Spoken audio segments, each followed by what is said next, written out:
Hi folks, Lynn here from Koorilyana Boutique Crafts, KB Patterns, KB Crafts. Today we're going to be working on one of my patterns, the first one that I released, which was the iPad case in 3 different sizes. It covers the iPad mini, the standard iPad and the iPad Pro. Links to it are down below and it can be purchased from either the website or from Etsy. First off, what we're going to do, once you cut out your pieces, I want you to take particular note that the main body piece of pattern is printed in 4 pieces that you then need to join. Now, when you look at the writing, you would think that it's going to be going that way, where in actual fact it goes that way. The arrow that I have drawn on shows you the grain of the fabric or the direction of your fabric if it's a one directional print. So the narrow side is the top or bottom and the long sides are the sides. We'll put that aside and we're going to have a look at how we do straps and connectors. I've already done my 2 connectors, put my triangles on it. You can use triangles, you can use D-rings, you can use rectangles, whatever you prefer. In the hardware that I'm using, I actually have triangles. Also, we're going to be doing a strap. I've done a plain strap, which is cut at 4 inches by your length, and then is top stitched both sides and you turn your ends in. I've actually started to assemble that one, but I will go back to that in a moment when I show you how we're going to actually construct our straps. If you're doing one like me, where you've done the one tone, you'll cut it at 4 inches wide. You will iron it down the middle. So now it's a 2-inch strip. Then you will iron again each side into that center crease so that you can then fold it over and you've got a 1-inch strip. Also, make sure you fold in your ends at 1/4 of an inch so that you don't have a raw edge. Then when you get to your machine, it's just a matter of stitching around those 4 edges.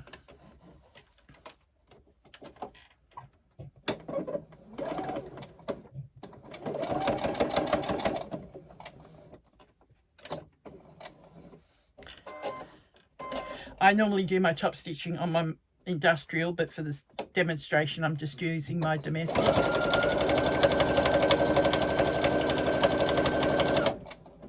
Then when you get to the other end on this single tone, you would then go across the other folded edge. Mine's not folded because it's just a sample. And then back up to where you started.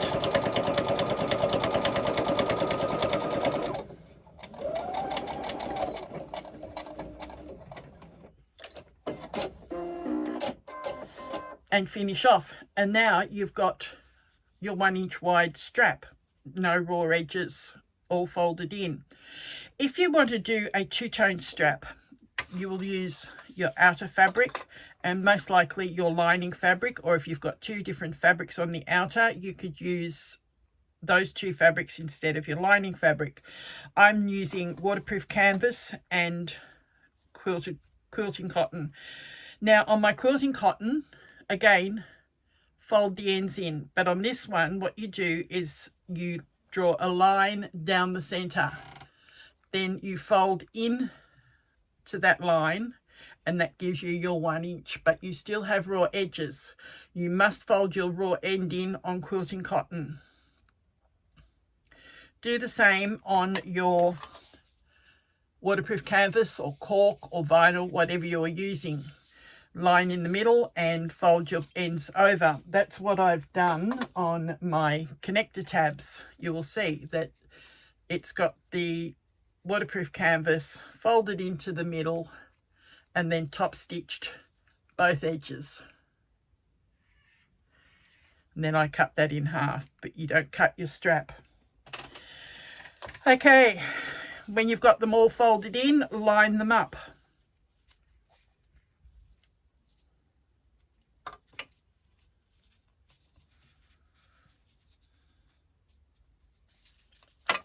You'll have 2 lot of 1 inch, or sometimes you will cut the second one at 1.5 and fold it and it becomes 3/4.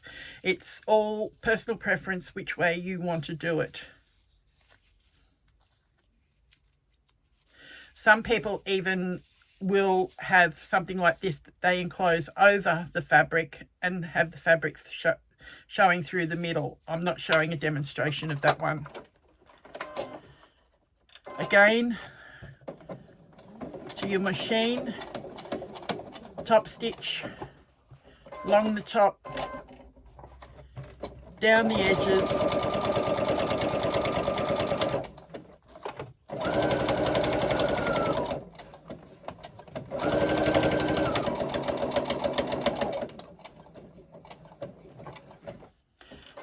and you get to the other end, turn it, sew across, and then back up the other side.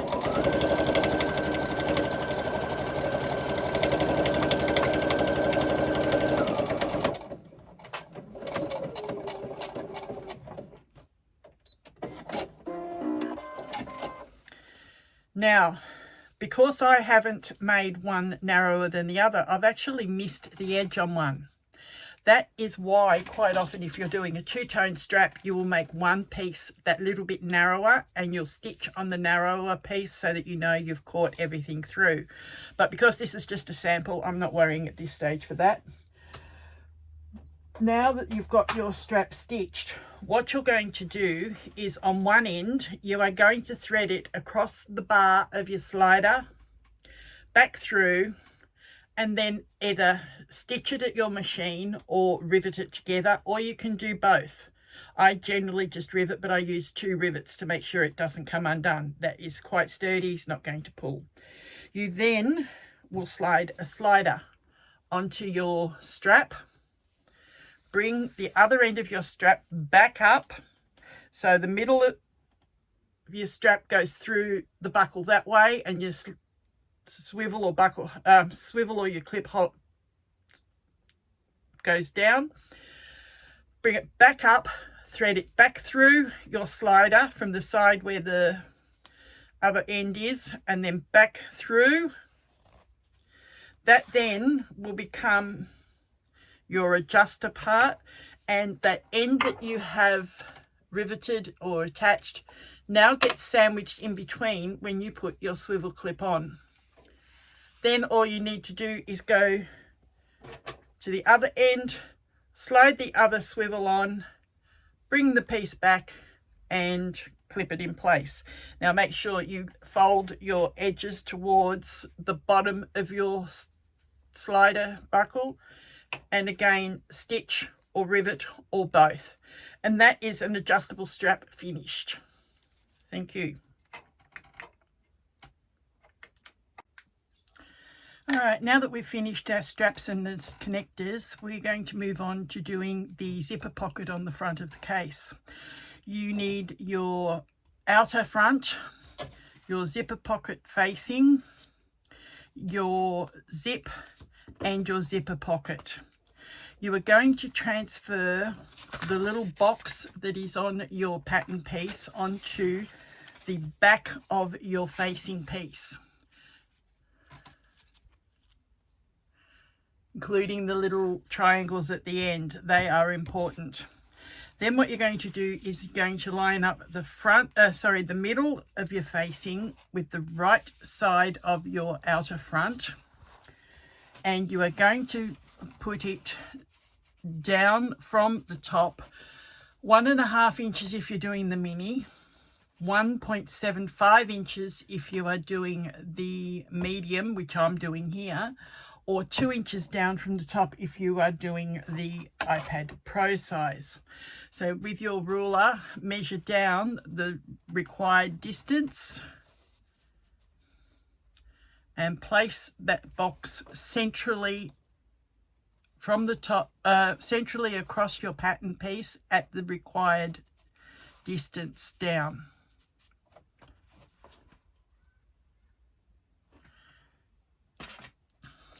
Then you're going to go to your sewing machine and you're going to sew around that outside of that box, starting and finishing at the same point. Now, I usually start across the top of the box. I never start on the end. That way it's easier to come back to where I've started and the threads will lock into each other. So lining that up, start. I don't back stitch to start because I'm going to run over that stitching when I come back to it.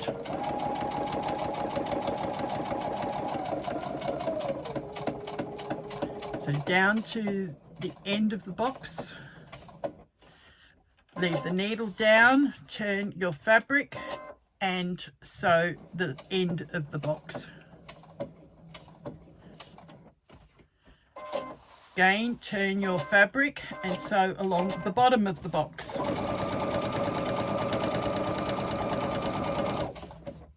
You will see different methods of this on YouTube depending on the designer. Some people don't sew the ends, some people do. I prefer to sew them. Every time I've tried to do it without sewing the ends, I end up with frayed bits. Doesn't matter how much I try to avoid it, it just seems to happen on me. But other people that do sew the ends end up with puckers. But if you cut close enough to your stitching without actually cutting through your stitching, those puckers shouldn't occur. And that last little bit, back up to where we started. Sewing 2 or 3 stitches past where you started before, then reverse back and cut your threads. Now you have your box sewn around. We are going to cut the inside of that. The way in which I do that is I use a quick unpick or a reverse sewing tool, whatever you like to call it, and I go down in the corner as close to that stitching as I can without going through the stitching. So straight down through both layers of fabric. Then I bring the tip of that hook back up on the end of the box there at the center line. That way you aren't going to go any further than that point, and you just carefully cut that part. So we've now cut that part of the box. Come to the other corner of that box, again as close to the stitching as you can without actually cutting the stitching. Again, bringing the end of your unpick out at that point, cut. You now have your 2 little pieces of the V on both pieces of your fabric cut. Do the same on the other end. I find it's always easier to do these V's first than it is to cut to the V's and then do them. Because by cutting the V, you've actually got somewhere to insert your scissors to cut that line.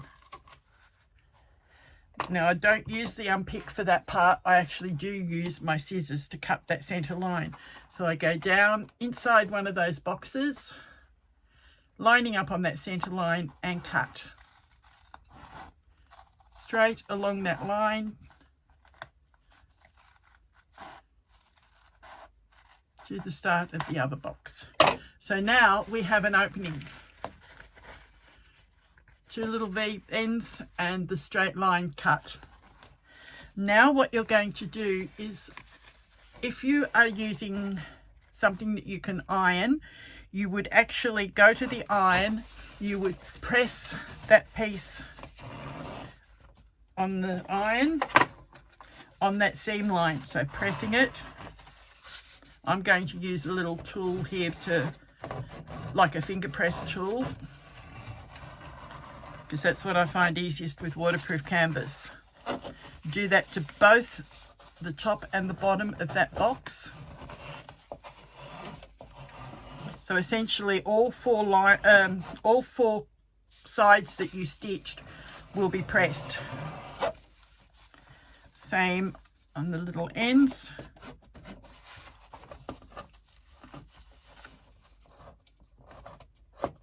That now should make it easier to keep it through the other side. You push it through just the box that you sewed up, and again finger press it or iron it depending on what fabric you have used. Once you get that all folded and neatly in place,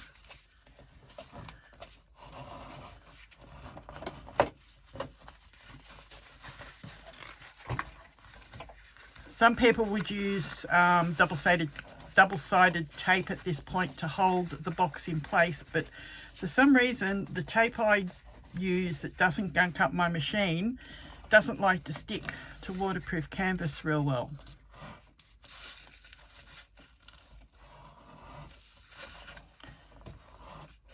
So we do all 4 sides of that box.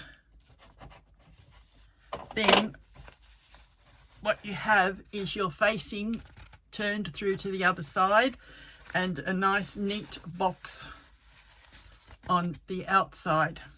Now what you're going to do is place that face down, get your zip. You are going to place your zip face down onto the back of this box, centrally across the box, and stick it in place. And I'll be back.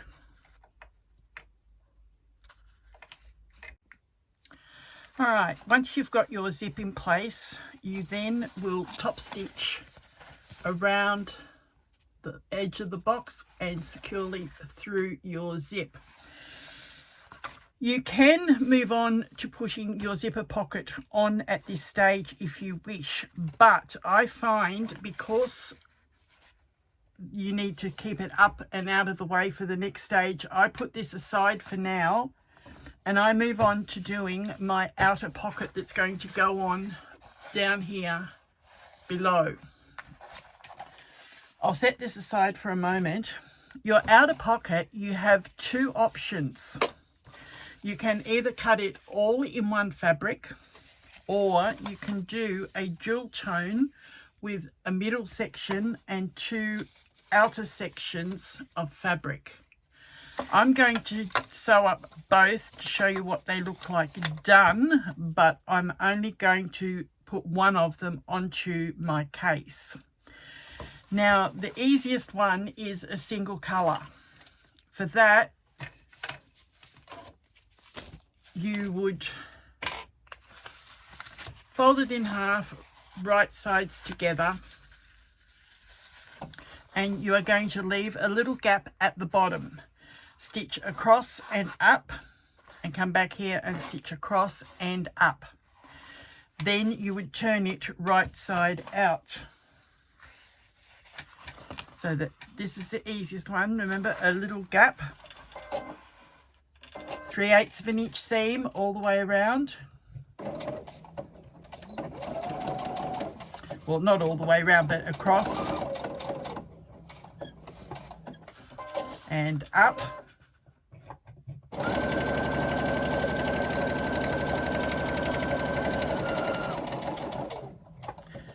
And then do the same on the other side. I'm actually going to come from the top and down so that I end off with my gap rather than flipping it over, but you can flip it over if you find it easier that way.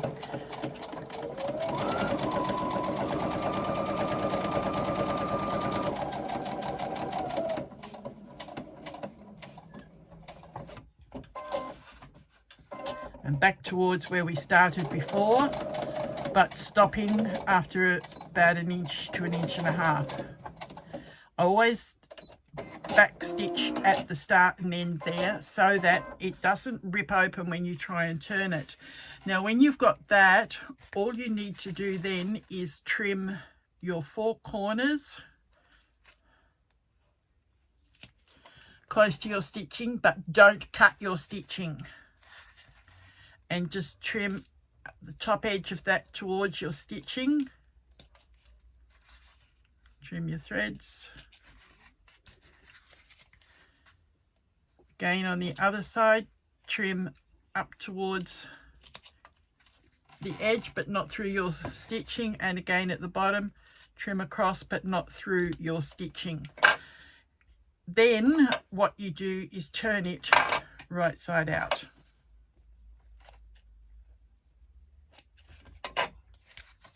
Waterproof canvas isn't easy to turn.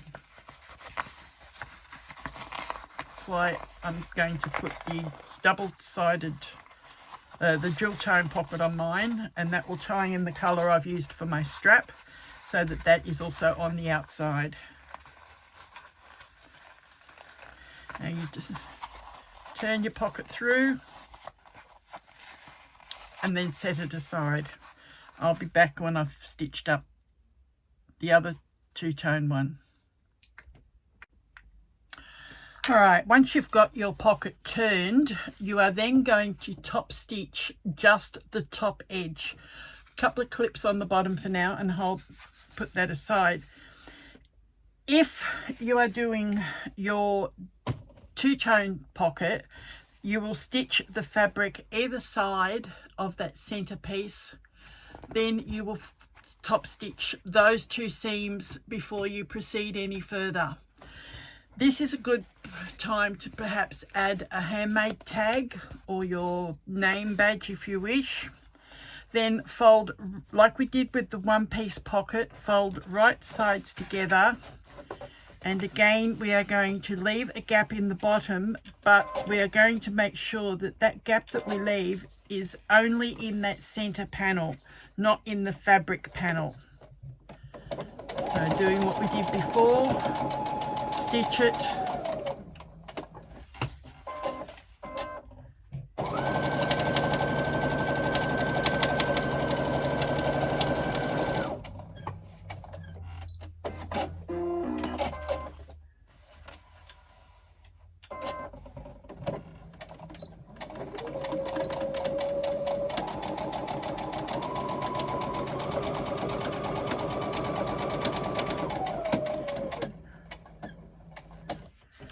remembering not to stitch all the way across. You are leaving a gap,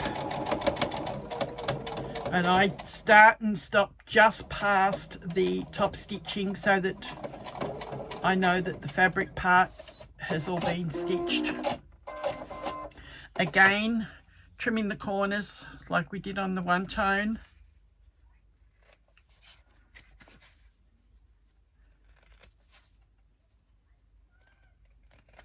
You'll find this time it's actually easier to turn because of the fabric. You're actually turning fabric corners, not the waterproof canvas or your vinyl or whatever. But if you're using waterproof canvas, vinyl, leather, this pocket is too awkward to do if you don't do it dual tone, because of bulk. Especially if you're doing it on a domestic machine, you won't handle the bulk of the pocket if you don't do it this way. Again, the waterproof canvas is making it very hard for me to turn. I probably shouldn't have chosen waterproof canvas for my demonstration. So what I'll do is, I'll go off camera and I'll finish turning that, and then I will come back. All right, while I was off camera, I actually folded it. I went to the iron and I pressed it nice and neat, and I did my top stitching across the top. I have neuropathy in my hands, and some days the strength is not as good as others, and today's not a good day, unfortunately. So turning on camera was going to be a struggle, so I decided it was quicker to actually go off, top stitch and come back. Now what we are going to do is get our pen, a heat erasable one, and your ruler.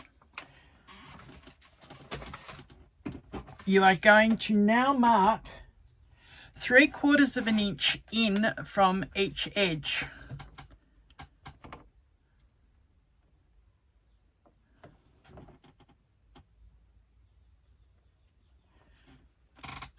So 3/4 of an inch in.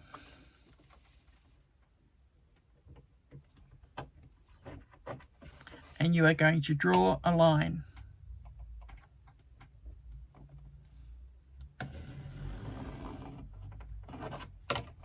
Same on the other side. 3/4 of an inch in.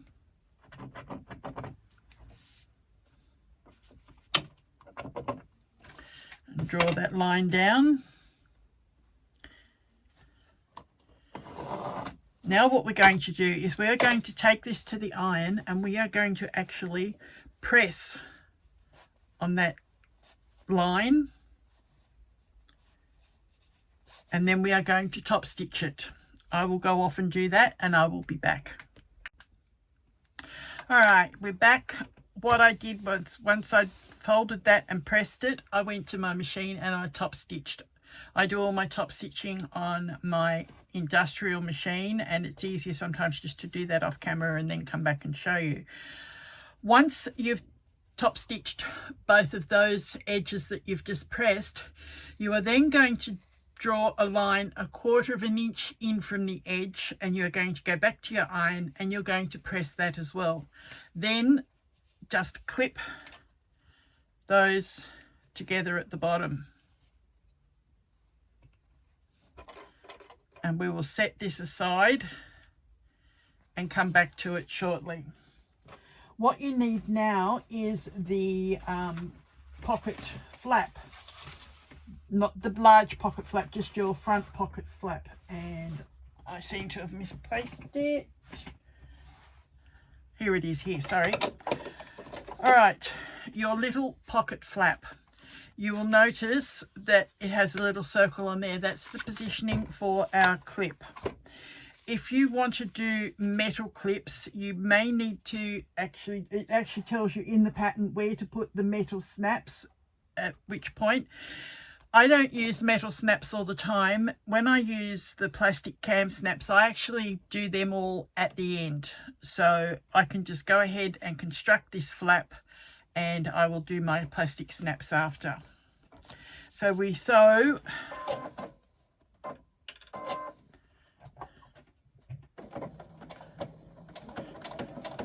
down the little side,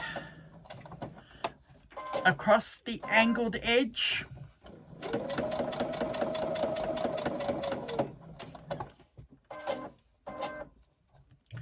across the bottom,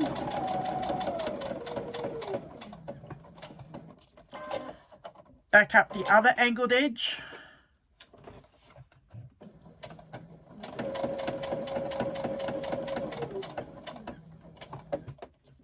and back up to the top.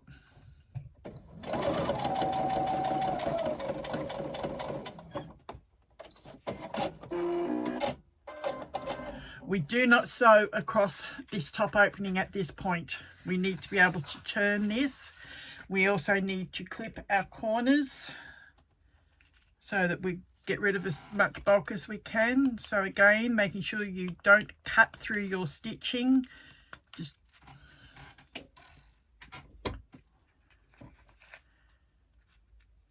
trim the corners.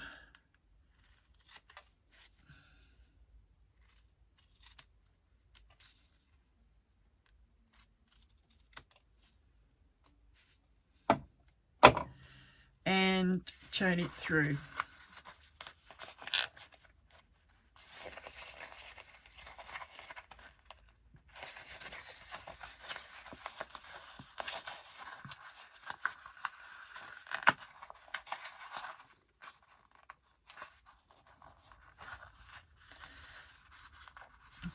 If you've got fabric that can be ironed, you go to your iron at this stage and press it.